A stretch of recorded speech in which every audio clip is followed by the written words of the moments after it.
সংঘাতে কয়েকদিন অস্থির থাকলেও ব্যতিক্রম রাঙামাটির তবলছড়ি বাজার। অস্থিরতা, ভয় ও আতঙ্ক কাটিয়ে এখন অনেকটাই স্বাভাবিক হতে শুরু করেছে রাঙামাটির জনজীবন। সড়কে বেড়েছে যান চলাচল, খুলেছে দোকানপাট, শপিং মল, বাজারগুলোতেও বেড়েছে মানুষের উপস্থিতি। বুধবার সকাল থেকে ভিড় লক্ষ্য করা গেছে রাঙামাটি জেলার ঐতিহ্যবাহী তবলছড়ি বাজারে। বিক্রেতারা তাদের পণ্যের পসরা সাজিয়ে বসেছেন, উপচে পড়েছে ক্রেতারাও। এই বাজারটি রাঙামাটি শহরের সবচেয়ে প্রাচীন ও বৃহৎ বাজারগুলোর একটি। বন্দুকভাঙ্গা, বালুখালী, মাইরছড়ি, নতুনপাড়া, কিল্লামুড়া সহ আরও অনেক পাহাড়ি গ্রাম থেকে ঝুমের উৎপাদিত ফসল নিয়ে বাজারে আসেন পাহাড়িরা। সপ্তাহে 7 দিন খোলা থাকলেও প্রতি শনি ও বুধবার এখানে হাট বসে।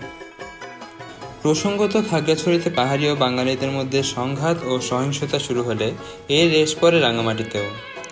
গত শুক্রবার রাঙামাটিতে পাহাড়ি বাঙালির মধ্যে অনাকাঙ্ক্ষিত সংঘাতের ঘটনা ঘটলে 3 পার্বত্য জেলায় জম্মু পাহাড়ি ছাত্র জনতা 72 ঘন্টার অবরোধের ডাক দেয় এবং সোমবার রাত 12টায় শেষ হয়ে যাওয়ার পর আজই বসে ঐতিহ্যবাহী তবলছড়ি বাজারের প্রথম বাজার।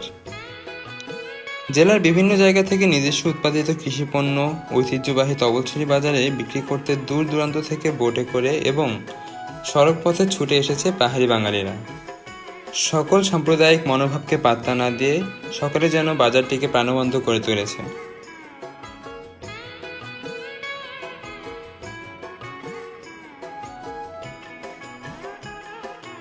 বাজারের শুরু থেকে শেষ পর্যন্ত জীবন চলার প্রায় সবকটি উপাদানে পরিপূর্ণ থাকে এই পাহাড়ি বাজারটি।